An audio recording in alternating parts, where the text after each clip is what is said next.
अज्ञात वाराणसी पुलिस के हाथ पांव उस वक्त खुल गए जब कुछ पुलिसकर्मियों को ग्रामीणों ने बंधक बना लिया। मामला वाराणसी के जनता थाना क्षेत्र के हरसोदपुर गांव का है, जहां पर जौनपुर पुलिस एक हिस्ट्री शीटर को पकड़ने के लिए पहुंची, लेकिन चूंकि पुलिस सादे वेश में थी तो ग्रामीणों ने उनको कुछ और समझा और उनको बंधक बनाकर पिटाई करना शुरू कर दी। उससे हम लोगों ने बात की, 29 आदमी को वीडियो और मैनुअल इंटेलिजेंस से हम लोगों ने चिन्हित किया जो उस उपद्रव में शामिल थे। उनकी हम लोगों ने गिरफ्तारी की है। सूचना पाकर मौके पर पहुंचे जनता थाना क्षेत्र उन्हें छुड़ाने के लिए पहुंचे, मगर ग्रामीणों का गुस्सा इतना ज्यादा था कि ग्रामीणों ने उनकी भी पिटाई कर दी। इस सूचना को फैलने के बाद वाराणसी कप्तान मय फोर्स के साथ मौके पर पहुंचे और बंधक पुलिस कर्मियों को छुड़ाया और उन्हें अस्पताल में भर्ती कराया। बहरहाल पुलिस उन ग्रामीणों के खिलाफ मुकदमा पंजीकृत कर उनके ऊपर गिरफ्तारी की कार्रवाई कर रही है। वाराणसी से रवि पांडे, न्यूज़ 18। बुलंदशहर में आतिशबाजी को लेकर खूनी संघर्ष। जी हाँ, मामला बुलंदशहर सिकंदराबाद कोतवाली क्षेत्र के हमीरपुर गांव का, जहां आतिशबाजी छोड़ने को लेकर दो पक्षों में खूनी संघर्ष हुआ है। जमकर लाठी डंडे चले हैं, फायरिंग हुई है, एक युवक की गोली भी लगी है। फिलहाल मौके की नज़ाकत को देखते हुए भारी पुलिस बल तैनात कर दिया गया है। बताया जा रहा है कि गोवर्धन पूजा के दौरान ये पूरा मामला हुआ, जहां एक पक्ष ने दूसरे पक्ष के घर के बाहर आतिशबाजी छोड़ी, वहीं विवाद बनता चला गया, जिसके बाद हॉस्पिटल में एडमिट के लिए जो लोग हैं उन्हें एडमिट कर दिया गया है। भारी पुलिस बल गांव में तैनात कर दिया गया है। वहीं बुलंदशहर के आला अधिकारियों के माने उनका साफ तौर पे कहना है त्योहार के मद्देनज़र भारी पुलिस बल तैनात कर दिया गया है, जिससे कि किस तरह का कोई मामला दोबारा न बने। 3 से 4 लोग हिरासत में लिए गए हैं, पूरी पहचान कराई जा रही है, जिसके बाद आगे की कार्रवाई करने के बुलंदशहर पुलिस दावा कर रही है। लेकिन सवाल यही है कि पहले से मुस्तैदी दिखाई होती तो शायद ये बवाल न होता। जबकि उत्तर प्रदेश में हाई अलर्ट जारी है, त्योहारों के चलते पुलिस को मुस्तैद रहने की हिदायत दी गई है, लेकिन उसके बावजूद भी बुलंदशहर सिकंदराबाद पुलिस की लापरवाही देखते काबिल है कि जिस तरह से पूरा बवाल पैदा हुआ। कैमरामैन नौशाद के साथ अली शरत, न्यूज़ 18 उत्तर प्रदेश, बुलंदशहर। अमेठी पुलिस पर फिर लगा हिरासत में मौत का आरोप। 26 लाख की लूट के मामले में कल देर शाम पीपरपुर पुलिस ने राहुल, साहिल और उसके पिता सत्यप्रकाश को पूछताछ के लिए हिरासत में लिया, लेकिन देर रात सुल्तानपुर जिला अस्पताल पहुंचने से पहले उनकी मौत हो चुकी, जिससे कहीं ना कहीं अमेठी पुलिस एक बार फिर कटघरे में खड़ी हुई है।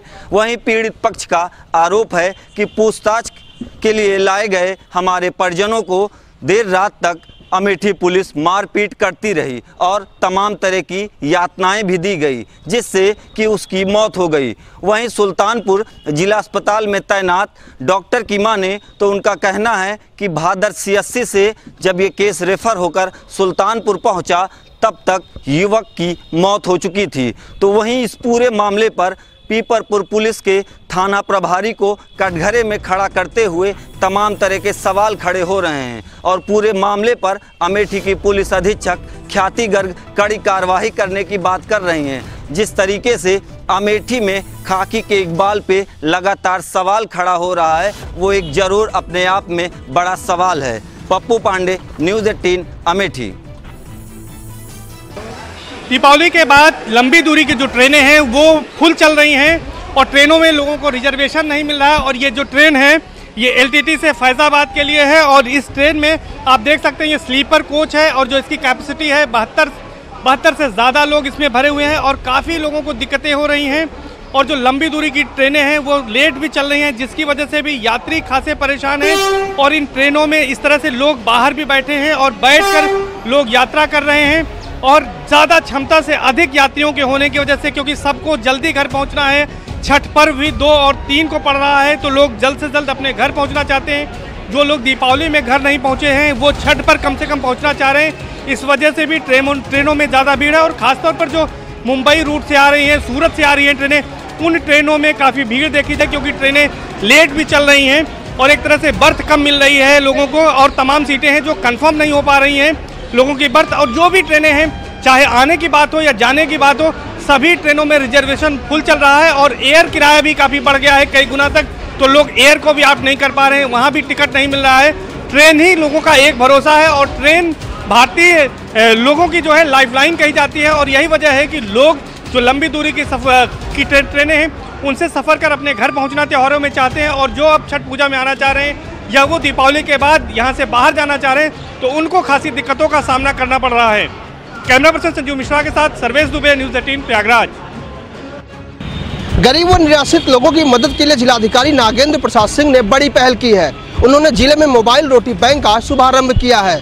यह मोबाइल बैंक घरों से अनाज व बची हुई रोटी को एकत्र करेगा, फिर इसे गरीब निराश्रित जिला अस्पताल स्थित शेल्टर होम में आने वाले रिक्शा चालकों, दिव्यांग और आदिवासी छात्रावासों में रहने वालों पर उपयोग किया जाएगा। इसके लिए एक मोबाइल नंबर भी जारी किया गया है। रोटी बैंक की स्थापना के लिए एक मोबाइल बैंक शुरू किया हमने और एक संदीप आर्या, एक प्रबंधक जो आश्रय गृहस्थल का है, उनको हमने जिम्मेदारी दी है डूडा के माध्यम से कि वो लोग इसको एकत्रित करेंगे और फिर आश्रय विहीन ऐसे व्यक्तियों को वितरित करने का काम करेंगे। आपको बता दें कि आमतौर पर लोग घर की बची हुई रोटी कूड़े में फेंक देते हैं, जबकि एक बड़ी आबादी रात में भूखे सोने के लिए मजबूर होती है।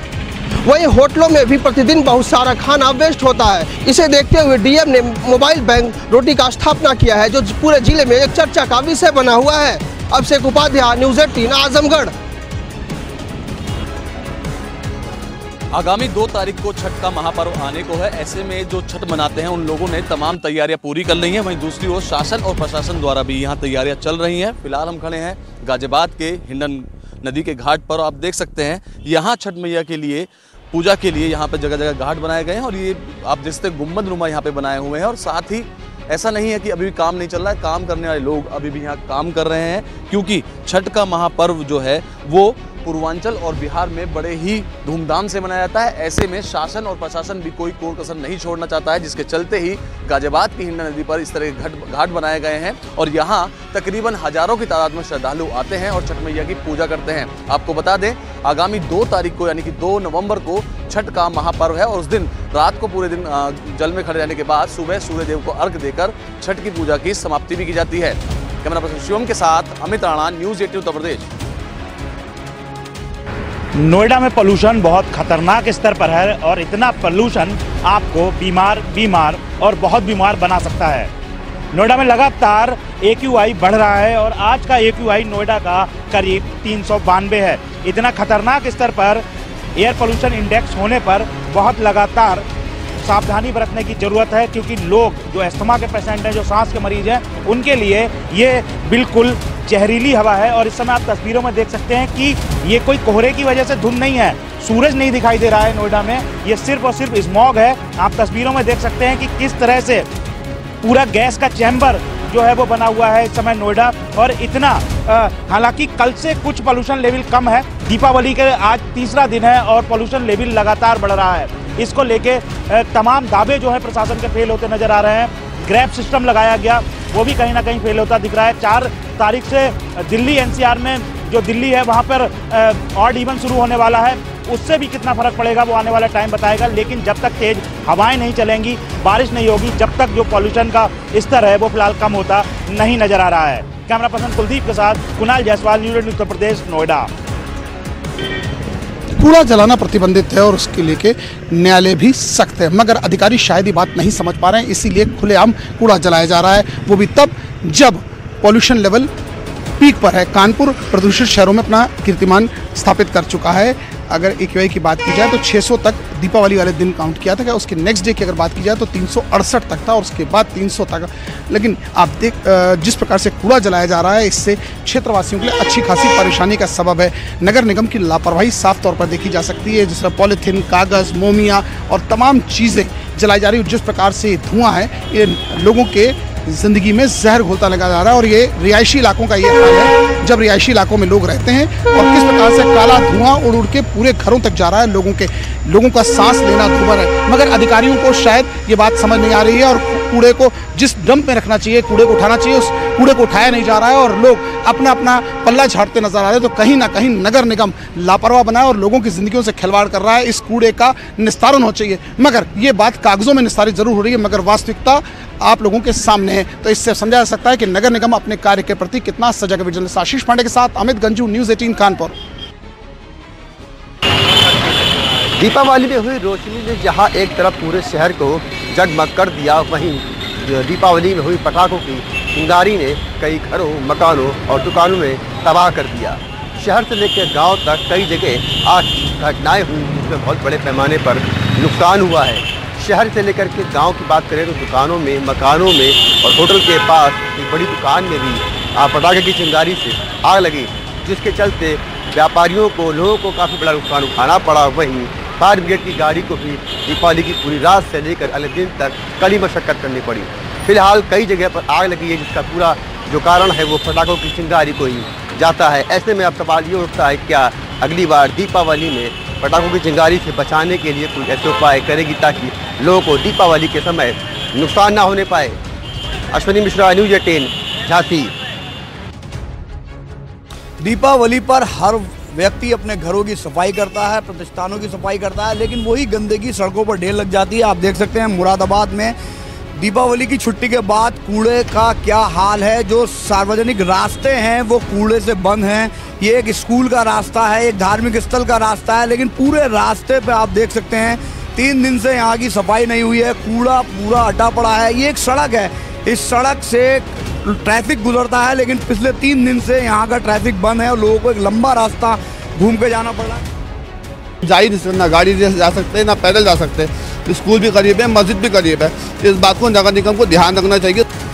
थोड़ा थोड़ा कूड़ा पड़ कर और ये रोड बंद हो चुका है। अब लोगों को काफ़ी लंबा चक्कर लेकर दूसरी तरफ से जाना पड़ रहा है। तो कहीं ना कहीं स्वच्छ भारत अभियान को मजाक उड़ाती ये तस्वीर मुरादाबाद की है। कैमरा पर्सन अब्दुल वाजिद के साथ फरीद शमसी, न्यूज़ 18 मुरादाबाद। गोरखपुर की खूबसूरती में 4 चांद लगा रहे रामगढ़ ताल को और भी आकर्षक और सुंदर बनाया जा रहा है। रामगढ़ ताल के किनारे करीब 1.5 किलोमीटर और वॉकिंग ट्रैक बनाया जा रहा है, जिसपे न सिर्फ टहलने वालों की सुविधा होगी बल्कि बैठने की भी व्यवस्था की जा रही है, लाइटिंग की व्यवस्था की जा रही है। जिस तरीके से ये ट्रैक बना हुआ है, इसी तरीके से इसको अब देवरिया बाईपास तक जोड़ने की कोशिश हो रही है। रामगढ़ ताल में 25 और फव्वारे लगाने की स्वीकृति मिल गई है। इससे जो यहाँ का दृश्य होगा वो बहुत ही खूबसूरत हो जाएगा, क्योंकि ये 25 जो नए फव्वारे लगेंगे ये भी कलरफुल होंगे और शाम के वक्त जब इनकी लाइटिंग होती है, जब ये दिखते हैं तो बहुत ही आकर्षक लगते हैं। और इसका दोहरा फ़ायदा मिलेगा। इसका सबसे बड़ा फ़ायदा ये कि एक तो ये आकर्षक दिखेंगी, दूसरा पानी में जो ऑक्सीजन के लेवल कम है उस ऑक्सीजन के लेवल को बढ़ाने में फव्वारे भी काम करेंगे। एनजीटी के परमिशन के बाद ये सारा काम यहाँ पे तेजी से चल रहा है। पहुँच रही हैं बहनों का पूरा सैलाब उमड़ा है ताकि वो अपने भाइयों के साथ भाई दूज का त्यौहार मना सकें। अगर जिला जेल की बात की जाए तो तकरीबन 3000 यहाँ बंदी बंद हैं और उनकी बहनें यहाँ दौज मनाने के लिए पहुँच रही हैं। मैं अगले साल अपने भाई को घर पे मतलब टीका करूँ, सही सलामत निकल के आए मेरा भाई, बस ये दुआ है मेरी। जेल के अंदर बहनों के लिए खास इंतजाम किए गए हैं ताकि बहनों को दिक्कत ना हो और तमाम बहनें जो हैं अपने भाइयों को टीका लगा रही हैं और लंबी उम्र की दुआ कर रही हैं। तैयारी इस तरह की गई है कि बहनों को कोई तकलीफ ना हो, अपने भाई को कायदे से टीका कर सकें और ये खुशी का पर्व जो है कायदे से मना सकें। बहनें ये भी दुआ कर रही हैं कि अगला त्यौहार इस जेल में न मनाना पड़े और सीधे तौर पर अगला त्यौहार अपने घर पर मनाएं। आरिफ खान, न्यूज़ 18, आगरा। उत्तराखंड की 4 धाम यात्रा समाप्ति की ओर है और आज बाबा केदारनाथ के साथ ही मां यमुनोत्री के कपाट भी पूरे विधि विधान और पूजा अर्चना के बाद शीतकाल के लिए बंद कर दिए गए। ऐसे में उत्तराखंड के 4 धामों में से 3 धामों के कपाट बंद हो चुके हैं, जबकि भगवान बद्री विशाल के कपाट अगले माह की 17 नवंबर को बंद होने। पहाड़ों में बढ़ती ठंड के साथ ही उत्तराखंड की 4 धाम यात्रा भी समाप्ति की ओर है और आज पूरे विधि विधान के साथ बाबा केदारनाथ और मां यमुनोत्री के कपाट भी शीतकाल के लिए बंद हो गए हैं। बाबा केदारनाथ के कपाट प्रातः 8:30 बजे पूरे विधि विधान और पारंपरिक मान्यताओं के अनुसार भक्तों के लिए बंद कर दिए गए। वहीं बाबा केदारनाथ के कपाट बंद होने के बाद बाबा केदारनाथ की पंचमुखी उत्सव डोली अपने शीतकालीन प्रवास स्थल ओंकारेश्वर मंदिर ऊखीमठ के लिए रवाना हो गई, जहां 3 दिन की यात्रा के बाद बाबा केदारनाथ की उत्सव डोली पहुंचेगी और बाबा की 6 महीनों तक यही पूजा अर्चना भी होगी और बाबा 6 महीनों तक ऊखीमठ में ही दर्शन देंगे। वहीं मां यमुनोत्री के कपाट भी 12:25 पर पूरे विधि विधान के साथ बंद होते ही मां यमुनोत्री की डोली भी अपने शीतकालीन प्रवास स्थल खरसाली गांव के लिए रवाना हो गई। इस वर्ष उत्तराखंड की 4 धाम यात्रा में करीब 32 लाख श्रद्धालु उत्तराखंड पहुंचे हैं, जिसमें से कि बाबा केदारनाथ के धाम में 9,97,585 तीर्थयात्री पहुंचे हैं, जबकि बद्रीनाथ धाम में 11,74,501 श्रद्धालु पहुंचे हैं, जबकि गंगोत्री धाम की अगर बात करें तो गंगोत्री धाम में 5,28,997 तीर्थयात्री अब तक पहुंचे हैं और यमुनोत्री धाम की अगर बात करें तो पूरे वर्ष यमुनोत्री धाम में 4,67,000 तीर्थयात्री करीब पहुंचे हैं। ऐसे में तीर्थयात्रियों की दृष्टि से अगर देखा जाए तो 4 धाम यात्रा ऐतिहासिक साबित हुई है।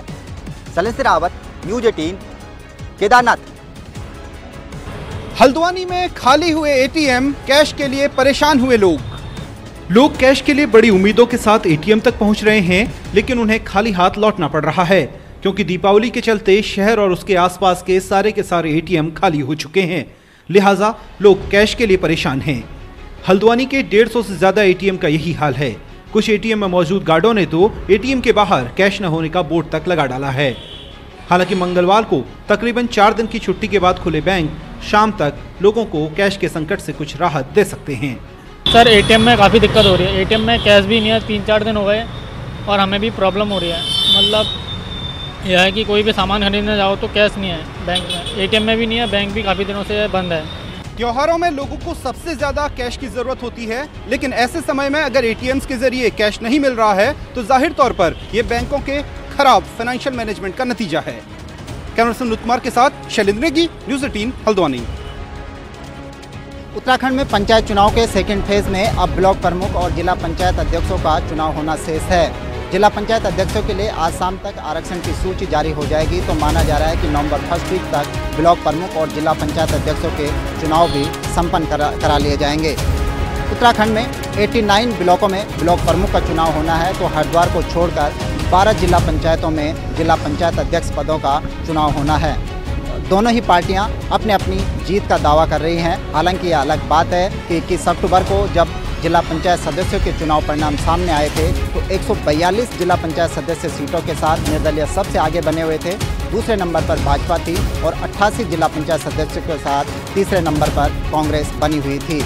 अभी तक भाजपा ने अपने 51 ब्लॉक प्रमुख के उम्मीदवार घोषित कर दिए हैं, तो 12 जिला पंचायतों में से 9 जिला पंचायतों पर जिला पंचायत अध्यक्ष के उम्मीदवार भी घोषित कर दिए हैं। लेकिन कांग्रेस शुरुआती दौर में ही इस मामले में पिछड़ती हुई नजर आ रही है। कांग्रेस ने अभी तक मात्र 2 ब्लॉक प्रमुख पद के उम्मीदवार घोषित किए हैं, तो जिला पंचायत अध्यक्ष पद पर कांग्रेस अभी तक एक भी उम्मीदवार घोषित नहीं कर पाई है।